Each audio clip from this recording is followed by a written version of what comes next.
This is Moolah and Mocktails with Sonya C. and Anthony. Hello there. Thank you so much for joining us, taking time out of your busy day to spend some time with us. We really appreciate that. So today, toilet paper. Who thought we would be at this place so preoccupied with daggone toilet paper? I mean, this is our life. This has been our life for the past, year and a half?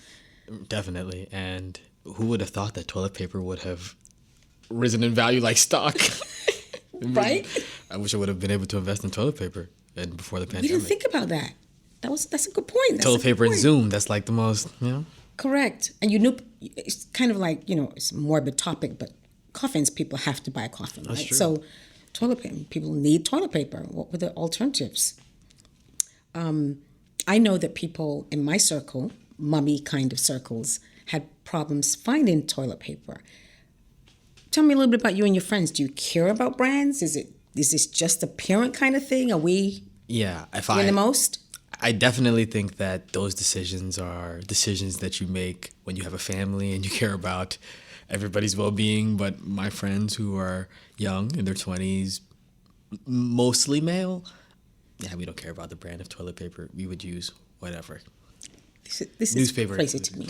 You were raised better than I was raised better than this, but newspaper included. Times get rough sometimes, you know what I mean? You were raised to have soft No, I was not raised. Hey, don't put that out. Don't put that out on my reputation. I was not raised soft. I did say soft. I said soft conditions. Because I'm saying if you don't care about brands, that was one of my problems. In fact, my show and tell item this week was, actually I had two. I was torn between, so I bought them both. Tissue paper and newspaper. As in, geez, this was the quality of some of the brands that we had available to us. I was almost horrified, but you sound as if this means nothing to you. I've given you soft conditions. I said conditions your whole life, and now you just threw it out the window? Well, when I get my house and my established life, then I can go back to the soft toilet paper. You got to elevate. But when I'm out on my own, if I'm living with a roommate and I just have to thug it out, then whatever toilet paper comes in is how it goes. I mean, there's luxury items. Soft toilet paper is a luxury item. That's bougie? That's bougie. Okay. Again, who thought we would be here talking about bougie toilet paper? A lot of people in the pandemic went straight to bidets. By the way, there's how much do you think the most expensive toilet paper costs? Are we speaking brand or upsell? Just, I want you to, sky's the limit. $250,000. $1.5 million, sir. 22 carats, I might add. Just in case you really want to elevate your game, your toilet paper game, I mean. Wait, you're wiping your derriere with gold? Listen, different strokes for different folks. Where can you acquire this? Clearly, it's not in your neighborhood supermarket. Clearly, Do you have to order it? Do you put a down payment? I don't think you put a layaway plan on that. That's just my guess. I could be wrong. Very rarely, but I could be wrong. Is it one roll? Is it the pack? It's one roll. I think it's one roll. Oh. I believe it's one, but don't quote me on that, because of course, it's out of my stratosphere. So No, I'm not exactly a scientist of any kind. But how practical is it to wipe your behind with gold? As someone who has a background in finance, I would like to get your opinion on that. I do not have a background in finance. I dibble and dabble. Okay, Playing the modest games. Not my cup of tea, or my cup of toilet paper. If we can really go to If money was no cost. If money was no cost. I would never buy. Never. 22 carat. Never. There are so many other things I can use $1.5 million for. Would you buy it and donate it to charity? What they can do with that, the charity, unless they're going to raffle it off? You never Put it know. on eBay? Clearly, there's a demand. I'm done. Do you think that people that were hoarding toilet paper are generally hoarders? Or do you think that people were just scared and it was a little mixture of people that like to hoard anyway, along with people who were just very fearful that they would run out of toilet paper? Myself. Yeah, Lord knows our basement can attest to that. But I'm ready. I think it's a combination of both. For the apocalypse. And whatever other zombie apocalypse, COVID apocalypse. It doesn't matter what apocalypse, you stay ready. The Because if you freezers stay ready, stay packed. If you stay ready, you don't have to get ready. Yeah, people I gave definitely that you thought you were a free. doomsday planner. No cost. I thought you were a doomsday No cost. No, I am. Right. I think that there was a group of people that were saying all of these items are going away, like yourself, and I need to buy all of them. And if that means I need to go send my numerous children to the store. Numerous? As in I have 5 You children? have 2 children, and you would send us multiple numerous. days to pick up. If you could only get 2 packs of toilet paper a day, we was there 4 days out the week. First of all, that's allegedly. That did not actually happen. Okay. I managed purchases per week. Is it allegedly fine with the person involved? Allegedly. Okay, I'm just There's asking. there's no I don't know if I could be involved in this allegedly, but. No, yeah, no. You're, And then some people on the other side were saying, like Bitcoin, there's a finite amount. Right. And this is appreciating in value, clearly. And so I'm going to buy the toilet paper and sell it back to these people who are desperate.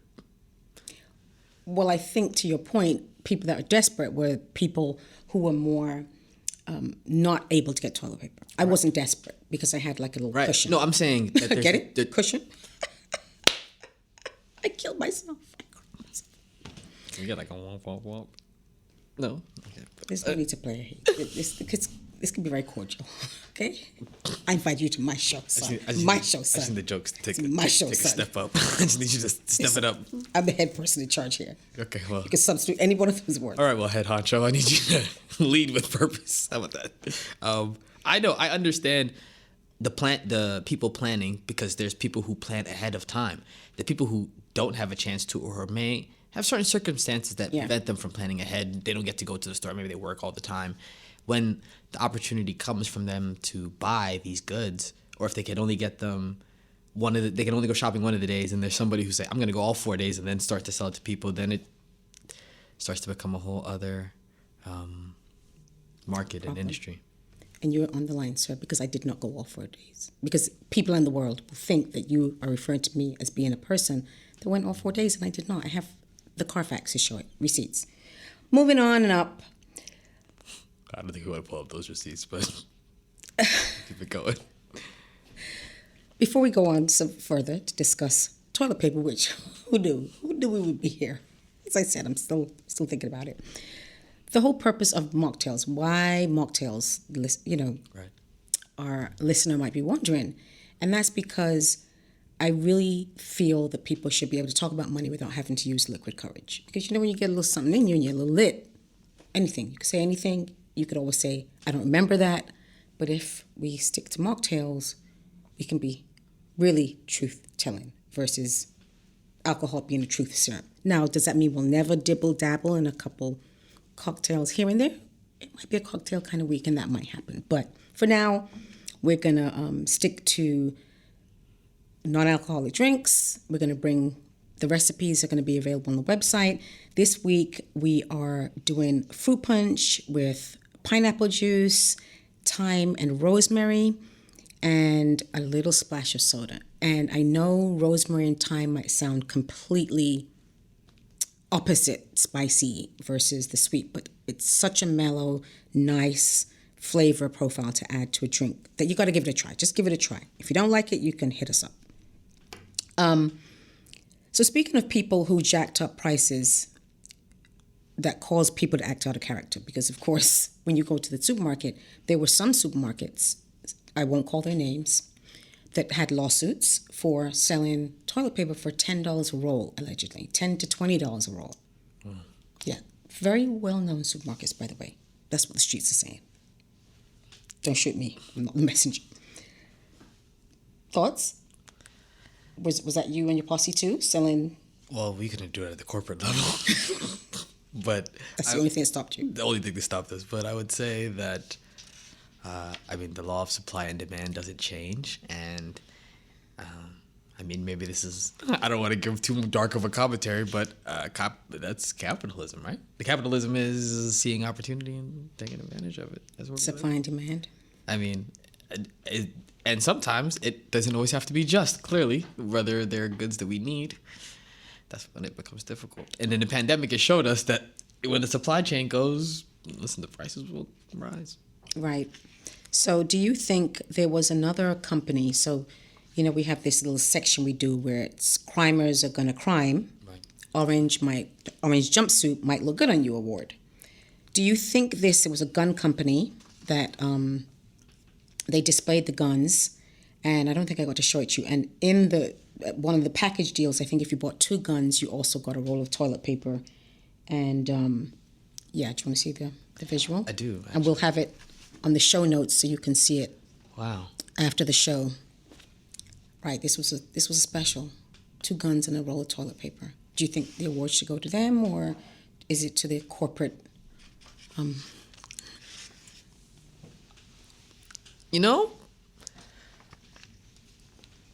don't know. I think this is a great marketing strategy. I mean, I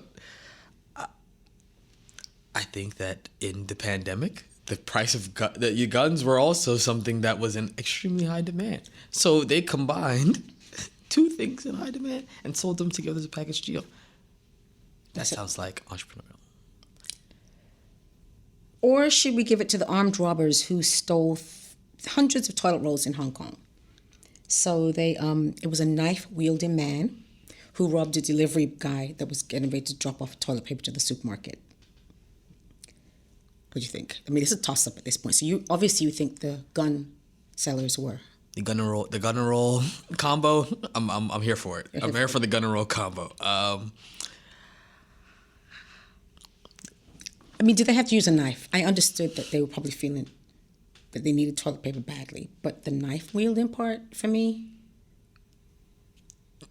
I mean, that's a step too far. For me, I would give them the award. I think desperate times call for desperate measures, but I agree. The armed robbery for toilet paper, that definitely could be that definitely takes the cake, I would say. Right. So as we get ready to wrap up this episode, I really want to just remind you, the listener, who is very treasured to us, why we're doing this. Why even have this Moolah and Mocktail show? And it's really because we want to encourage people to talk about money with their family and their friends and whoever else they love or they care about in a less pressured way. Sometimes we get caught up with talking about money and it becomes very serious and it seems very somber in tone. And the goal of this podcast is to have conversations that are cross-generational. Mother and a millennial son get 2 different perspectives, maybe 3, 4, who knows. And also to encourage you to go out and have conversations with a grandparent, with a younger person. Let's get this money talk going.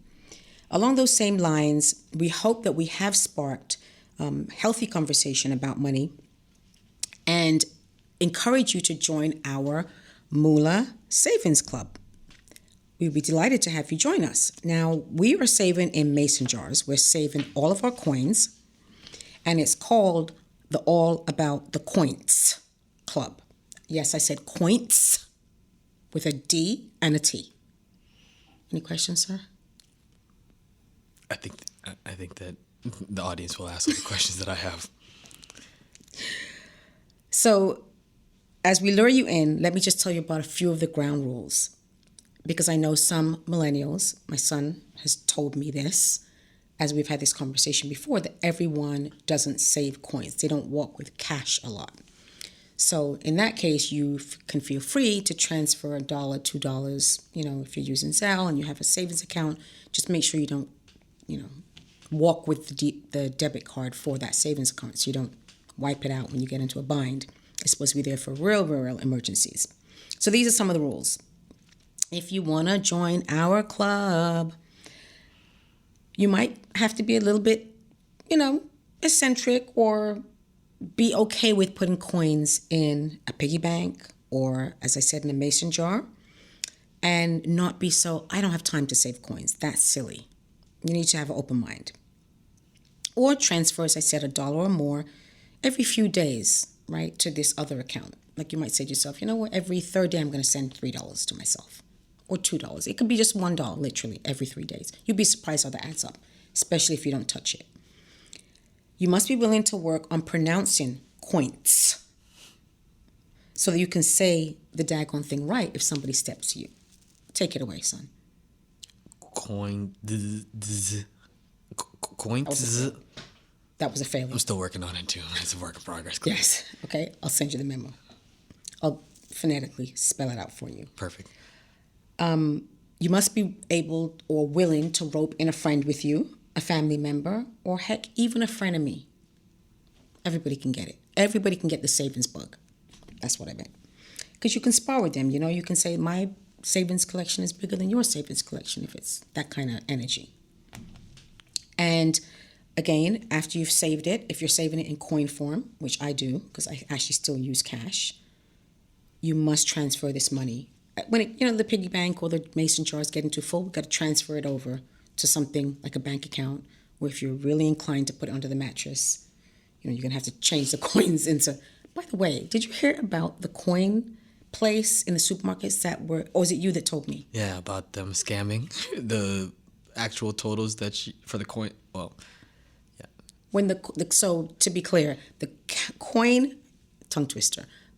counting machine in the supermarkets that we trust to count up these pennies and nickels and dimes were nickel and diming us.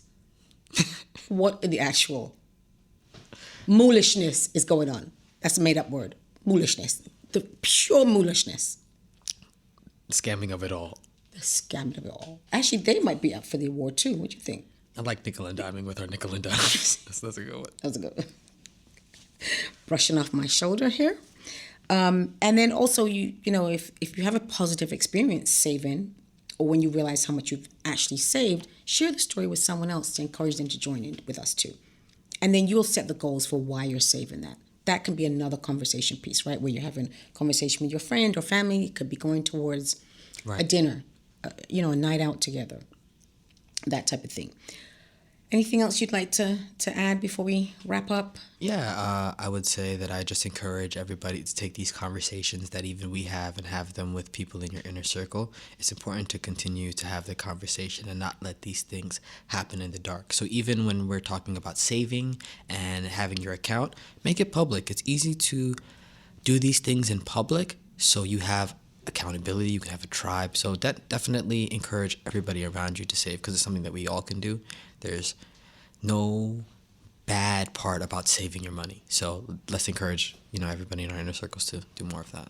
And then to that end, I think it's important to know there's no judgment here. You could be a struggling saver on the struggle bus as well as a saver that, you don't let any money go at all. This club is for all types. And it's, you know what your goals are and where you're going with it. So we truly hope you enjoyed this show today. So much that we are already lined up what we're going to be talking about for the next one. Until we meet next time, save your coins. I'm going to work on my son. Save your coins. And don't forget to transfer money to yourself that's in a fund that you can't touch. See you next time. Bye, everybody.